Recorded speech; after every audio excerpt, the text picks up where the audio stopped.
Sadhu, sadhu, sadhu. Namo tassa bhagavato arahato samma sambuddhassa. Homage to the Blessed One, the Worthy One, the Supremely Enlightened One. Sadhu, sadhu, sadhu. We pay homage to our teacher, Lokasoya Hamsa. Sadhu, sadhu, sadhu. Namo Buddhaya.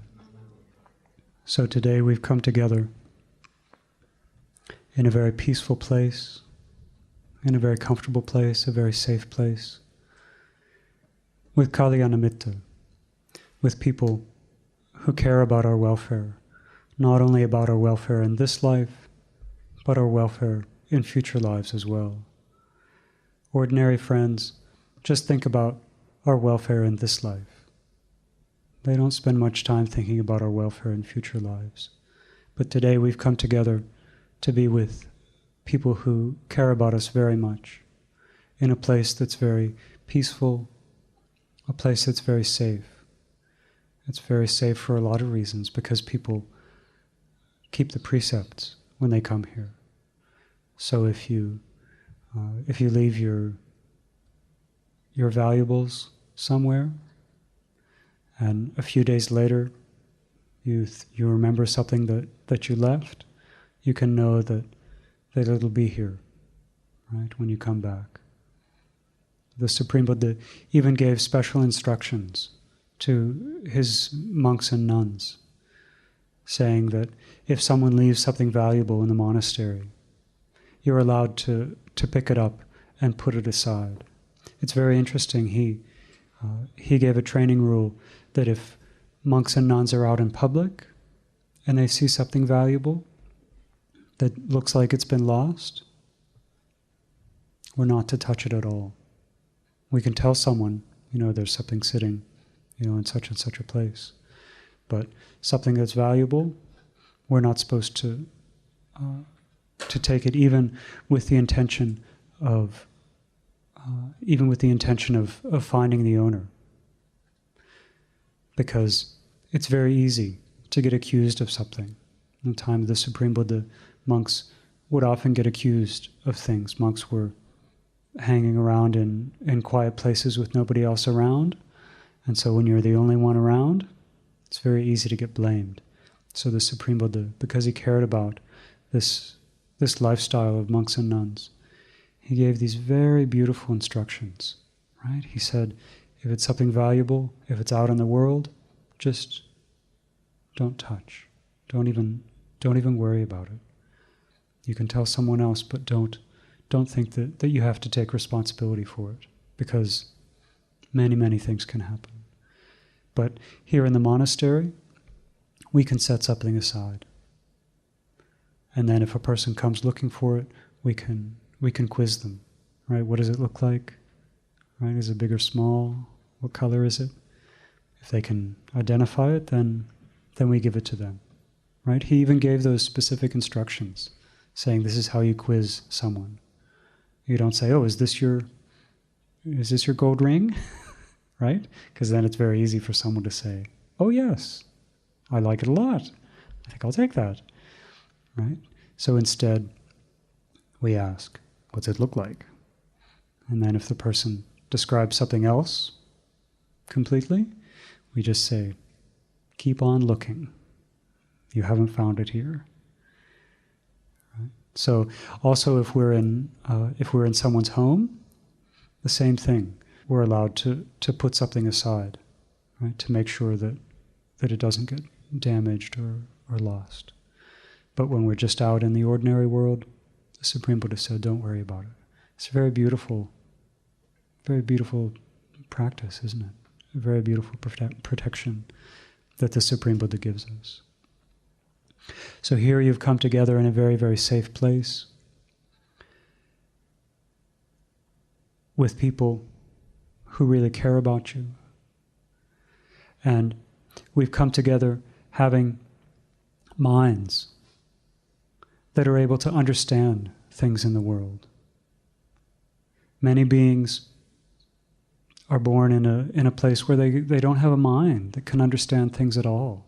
Maybe it can understand pleasure, it can understand pain, it can understand the kind of food that it wants to eat. And it spends all its life looking for that food, looking for a mate, trying not to become someone else's food. But as human beings, even a human being with not a lot of intelligence still has this ability to reflect, to think, am I doing something that's good or something that's bad? That thing that I did it hurt me or did it hurt other people? This is a very amazing ability that for the most part in this long round of samsara we don't have. But now we're born with these minds, with these senses that can take in the things around us. We can use to do very, very powerful meditations. When we see something, when we see an old person, we can look at that person and we can think about it. We can think, that's a human being. I'm a human being. I see my skin, right? I see my skin now. It's very smooth, right? There's no spots. No need even to use makeup. There's nothing to cover up, right? If you're very young, no point in using makeup because your skin is already very smooth, very even. But we look at this old person and we see that they have spots all over them, right? That their skin is very, very wrinkly, maybe it's dry and flaky in places. And we can think, when they were a little baby, I'm sure they weren't wrinkly like that. I'm sure they didn't have all those splotches, right? That's something that's happened to them, little bit by little bit. And if it happened to them, then surely it can happen to me too. So, in the animal world, animals don't think about those sorts of things. When a bird sees an old bird or a squirrel, squirrels are animals that we see a lot. And if you really pay attention to them, you can notice that sometimes squirrels, they really look bad. When they get old, because they fight with each other. This is something that we can do with our eyes, that we can do with our mind. We can look. This animal life, it's not a good thing. Just watch squirrels. You see they're chasing after each other, maybe trying to chase each other away or trying to catch one another. And because of that, they get bites all over their bodies. And when they get old, their ears are torn and their tail that was so, fluffy and nice when it was young, has patchy spots. Or the fur starts to get very thin. And you see it and you almost think that it's a rat, right? It's got the tail's lost most of its fur. What happens to human beings happens to animals. What happens to animals happens to human beings. And so we have this mind that can observe these things and that can remember the things that we've seen, right? That's another really amazing ability that we have, isn't it? That we can see something and anytime we want, we can try and remember that.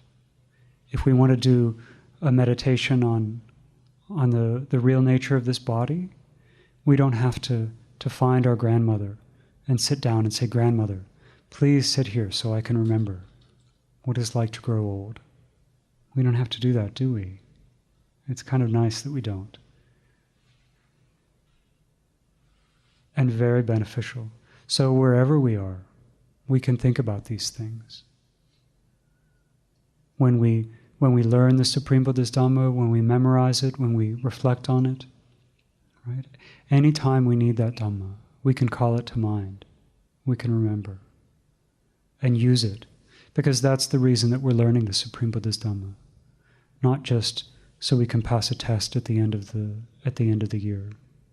We get these tests every single day, every time greed arises, every time hatred arises. That's like our little test to see, can we remember the teachings of the Supreme Buddha? Can we remember what he taught is the antidote for hatred? Can we remember what he taught is the way to overcome a grudge against someone? So this is a really incredible ability that we have. But if we don't take the chance to learn the Supreme Buddha's Dhamma, then we'll never pass that test. If we don't take the chance to practice the Supreme Buddha's Dhamma, we'll never pass the test. If we don't take that time to practice metta bhavana, thinking about the beings close to us, the beings far away, people that we like, people that we don't like. If we can't sit in a quiet place and have thoughts of love and kindness and well-wishing for people that we don't like, then when we're standing right in front of them and they start saying mean things to us, is there any chance we're going to be able to think about thoughts of loving kindness? When we're remembering the things that someone did to us, because that's the danger of the mind, isn't it? That this same mind that can remember the Dhamma, that can remember what it is that we need to do to overcome greed, hatred, and delusion, that very same mind can be used to hurt ourselves, can't it? If we use that memory to remember all the bad things that someone did to us. Maybe they do just a very small thing to us. Maybe they just bump into us. And when that happens, our mind quickly remembers the time that they said something bad to us, or maybe the time that they hit us, or the time that they told a lie about us, or they told a lie to us, or they gossiped about us. All that happened was a little bump. But then the mind goes very quickly to bad things. So see, this mind, it can remember things, good things and bad things. It can use this ability in a good way, and it can use it in a bad way. So we need to be very careful with how we use this mind. We need to be very careful about the things that we put into the mind. And when we put good things into the mind, we have to remember to use these good things to help ourselves, to help other people. So today, we'll listen to some more suttas from the Itivuttaka, the section of the twos. So this sutta is called Dhamma Teachings, Desana Sutta. This was said by the Lord, said by the Arahant, so I heard. There are, bhikkhus, two successive Dhamma teachings of the Tathagata, the Arahant, the fully enlightened one. Do you know the word successive? Something successive? It means it happens one after the other. So these are teachings that have a special order to them, that you do the first one first and then you do the second one. So these two successive Dhamma teachings. What are the two? See evil as evil. This is the first Dhamma teaching. Having seen evil as evil, be rid of it. Be detached from it. Be freed from it. This is the second Dhamma teaching. These bhikkhus are the two successive Dhamma teachings of the Tathagata. So do you remember the first Dhamma teaching? See evil as what? As evil. And what's the second teaching? Get rid of it. Get rid of it. Having seen evil as evil, so you have to do the first step, and then you do the second step. Having seen evil as evil, be rid of it, be detached from it, be freed from it. Okay, that's the second teaching. So this first teaching, see evil as evil. Very important. Many people in the world don't have the chance to reflect on that, to think about what things might be evil, what things might not be evil.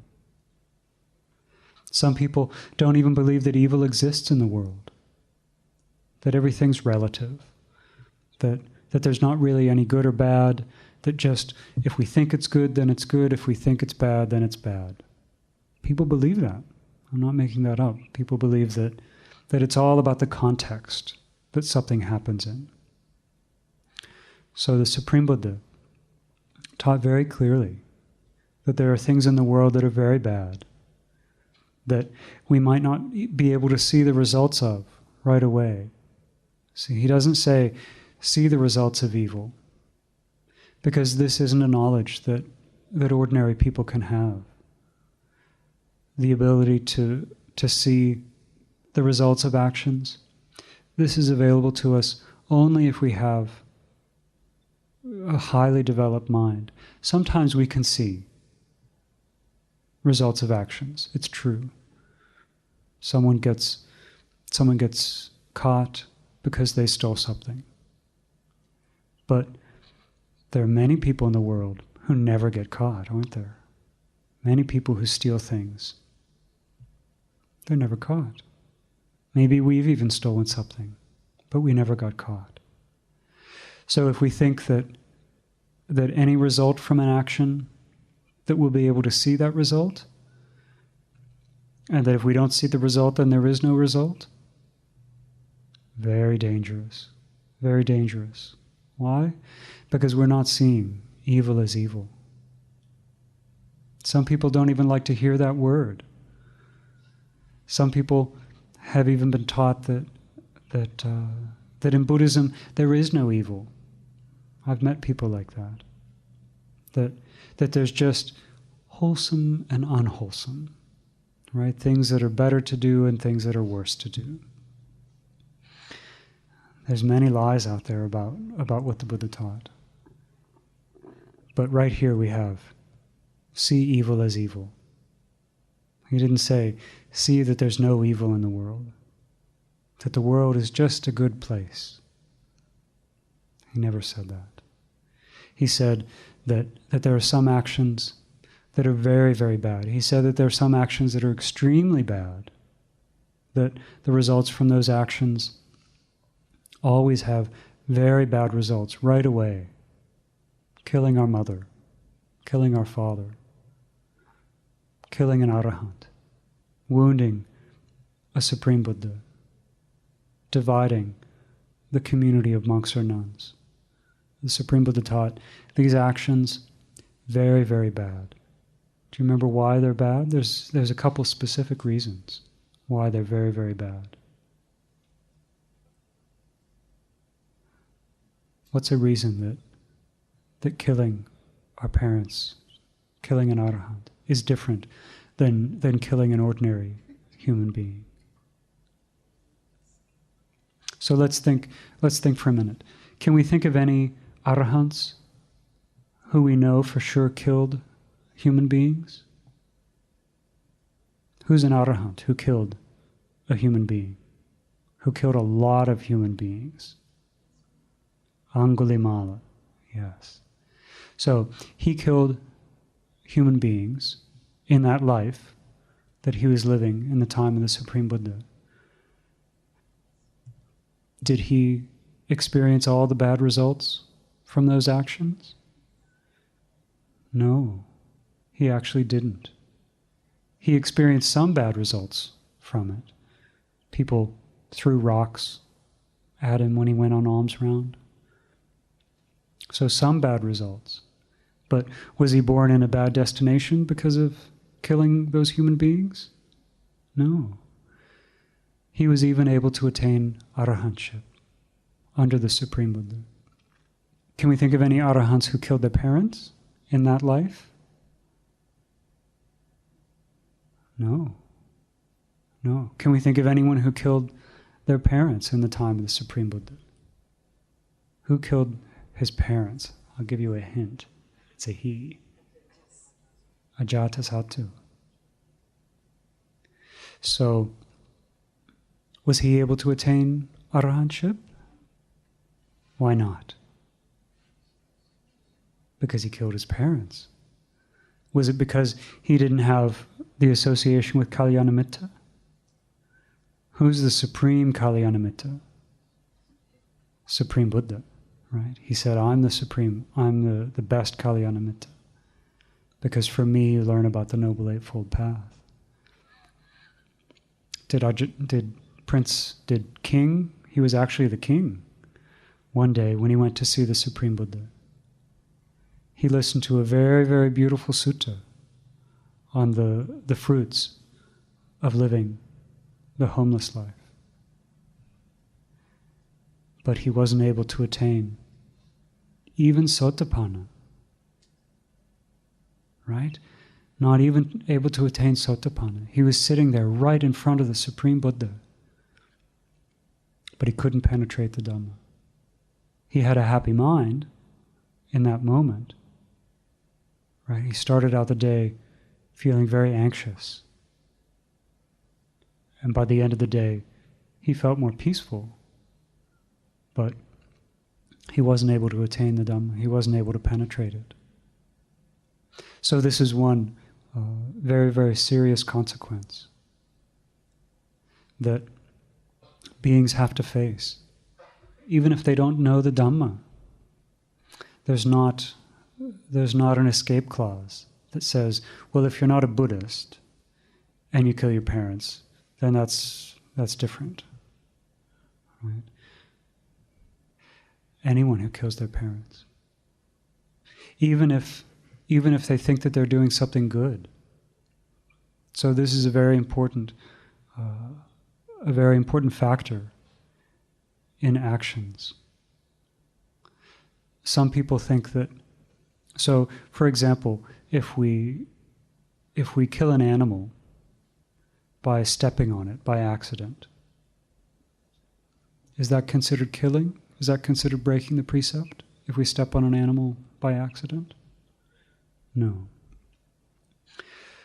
So that means we didn't have the intention to kill that animal. So some people will twist that around and say, okay, I have this pet and they're suffering because they're very, very sick. And so my intention is to bring them comfort. So my intention is very good. I only want them to experience comfort. So I'm going to kill them. And then they'll experience comfort. They'll be freed from this suffering. Does it work like that? No, it doesn't. For a couple reasons. On the pet side, do we know that pet that the person killed is now experiencing lots and lots of happiness, lots and lots of comfort? No. Chances are, where was that animal reborn? In the heavenly world? No. Supreme Buddha said, not a very good chance. In the human world? Also not a very good chance. Maybe, it's possible, it is possible, but not very common. For the most part, animals are reborn again in the animal world, or in the ghost world, or in the hell realms. So, on the pet side, that person, they didn't achieve their goal. But on their side, did the Supreme Buddha say that we can kill if we do it for a good reason? Did the Supreme Buddha say that we can kill and escape from the results of our action if it's to defend the lives of our family? That as a householder, you have a duty to protect your family. So because of that duty, if you have to kill, then that's okay. Do you ever remember hearing anything like that? No. How about to protect our own lives? Did the Supreme Buddha say that well, if someone's trying to kill you, well, then you can defend yourself. You can kill them to stay safe. Does that sound like something he said? What did he say about when someone is trying to kill us? If we have a thought of hatred in our mind towards that person, even if we just have a thought of hatred in our mind towards the person that's trying to kill us, the Supreme Buddha said, "You're not following my instruction. You're not following my teaching." It's incredible to think about, isn't it? That we have a teacher that cares about us so much, that cares about our next life, that cares about us putting an end to this long, long round of rebirths. That he would say, even if someone is trying to kill you, even if someone is trying to cut your arms and legs off, hatred is not a good thing. It's not beneficial. It's an evil thing. So many people think, if I'm killing for a good reason or if I'm killing out of compassion, even in the time of the Supreme Buddha, people, even today, people feel that if you're born into the caste of nobles, right? If you're born into a family of warriors, right? Your parents, say your parents were both in the army, then that means that you're from a military family. And so because you were born into that family, you have a duty to be a soldier. That's your duty in life. And that in fact, if you don't do your duty, then that's evil. That's it's a very core belief in some religions, that you have this obligation because of the situation that you're born in, the situation that you find yourself in, that you have an obligation to kill. And that in fact, if you don't kill, then that's how you're going to take rebirth in a bad destination. It's very different from what the Supreme Buddha taught. So if we don't learn the Supreme Buddha's Dhamma, if we don't learn what evil is, it's a very dangerous world. Because using our own opinions, using our own ideas, it's very easy to justify things, isn't it? It's very easy to think that we're doing something good when we're doing something bad. So killing is a very, very big thing. Let's think about something like using harsh speech. So we hear about harsh speech and divisive speech when we read the suttas, when we learn the Supreme Buddha's Dhamma. So what's a way that we can be using harsh speech? Like at school? Yeah, maybe bullying people or teasing people. Making jokes about somebody. This is probably something that's very common, isn't it? Does that happen at school? Does it happen? Have you ever been around when that was happening? Have you ever seen that happen? Probably. But when we apply this Dhamma to our lives, we think, harsh speech, divisive speech, it's a very dangerous thing. But if we have an ordinary idea about friendship, then how does that work at school? You've got your group of friends, right? And if somebody says something mean to one of your friends, then what are you supposed to do if you're following the rules of school? You're supposed to say something mean about them back, right? If someone does something bad to a friend, then you're supposed to hate that person. Is that how it usually works at school?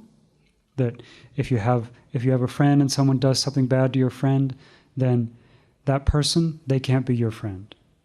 Right? There's friends and not friends. And they don't match together. Right? So if someone calls your friend a name, well then you have to defend your friend by doing what? Calling them a name back. Right? Even if someone hits your friend, then you have an obligation to hit that person. So if we follow the ordinary rules of the world, we go in a very different direction. It's a very stressful thing.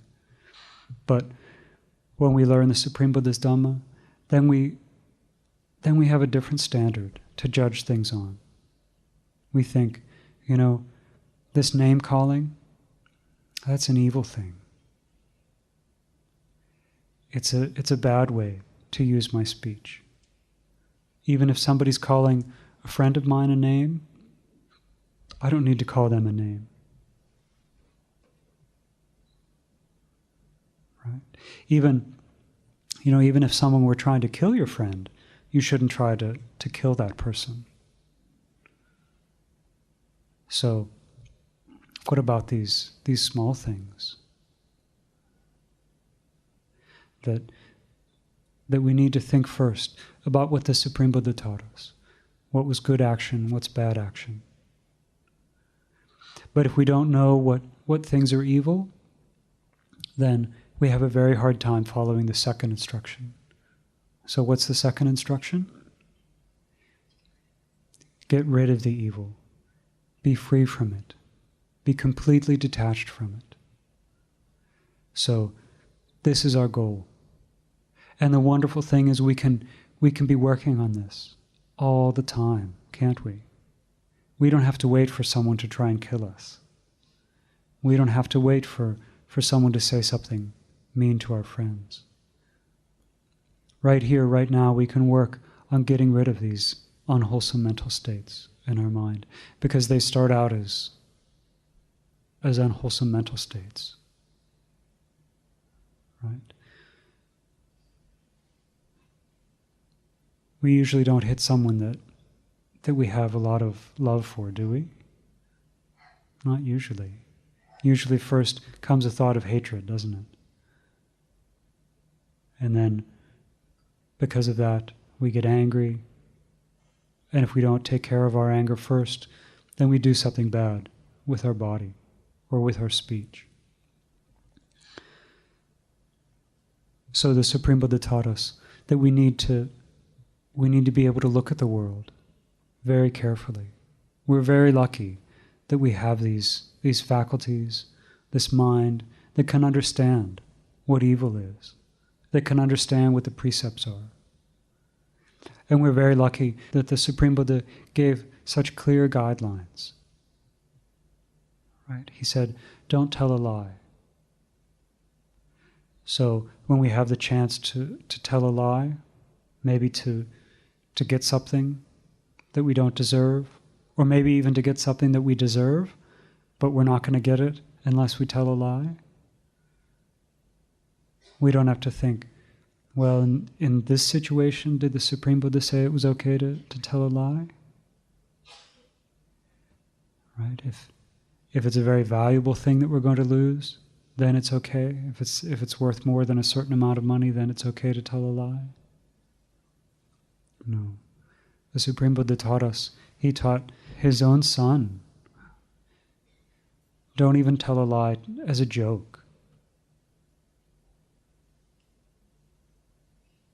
Imagine that's something that in the world no one will blame. This telling a lie is a joke. People will say, well, were you just joking? Well, then it's okay. It's as if joking can make everything right.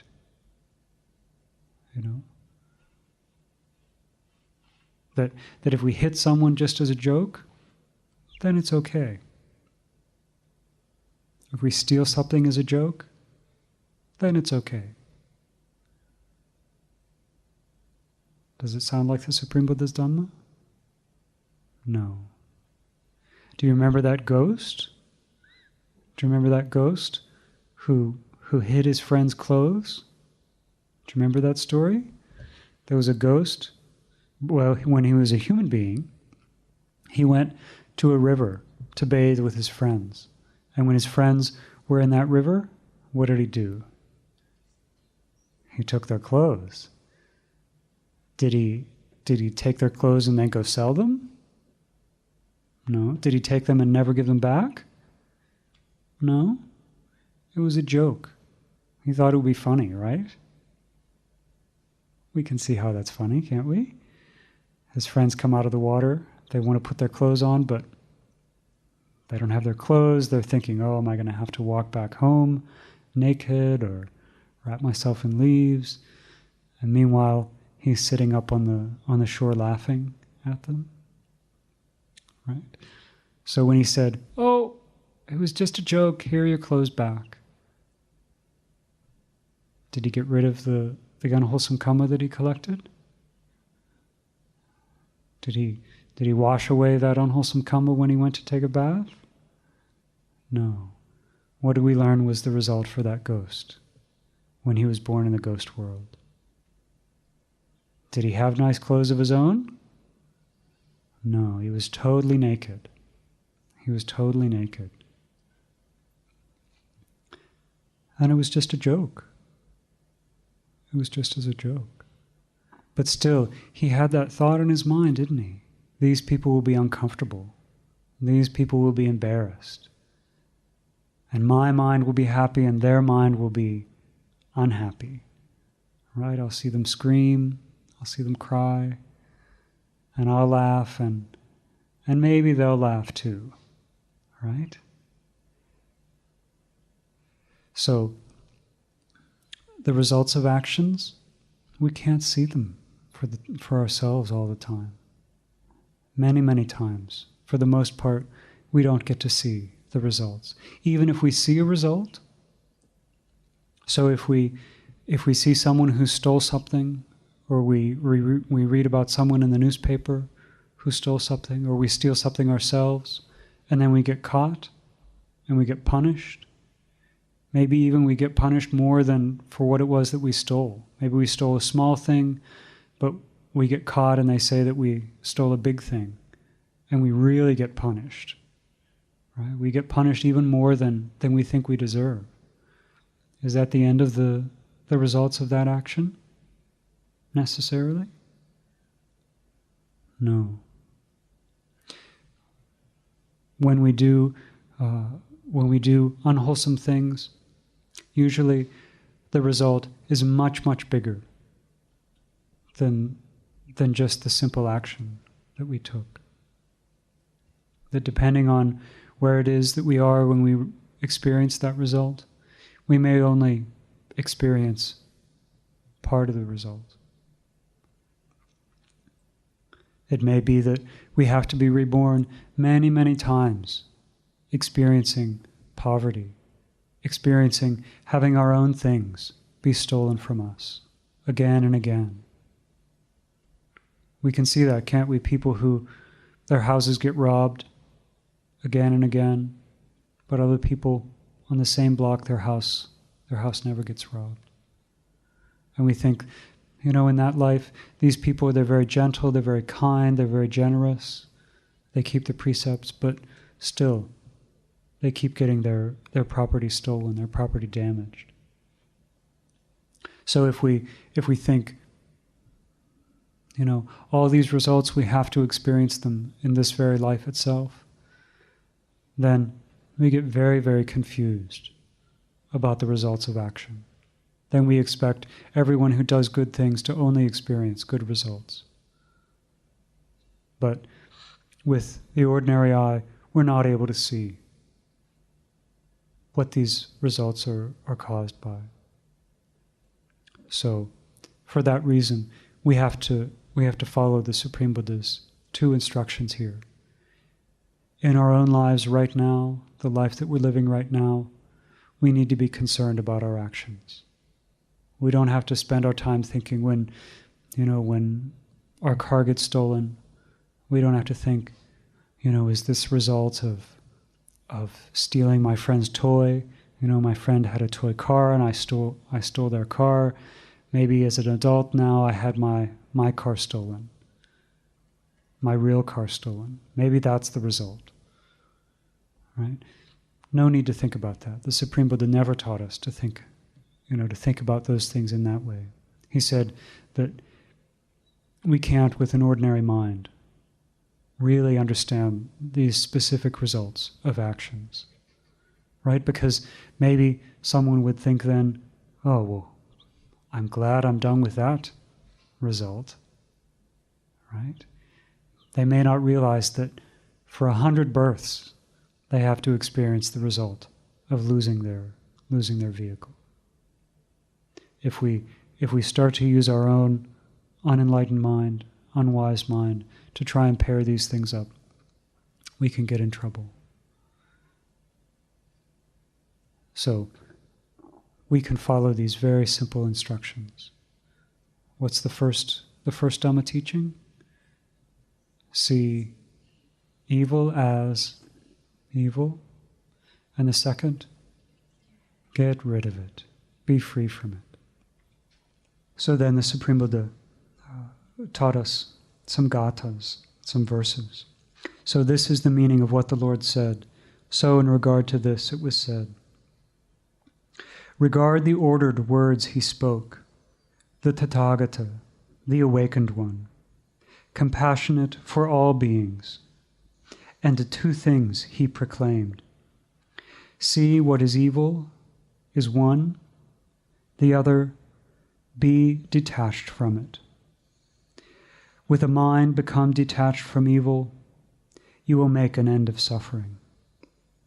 So this is the reason that we're following these instructions, isn't it? Because we don't want to have to experience ever again having things taken from us, having our lives end at a very early age.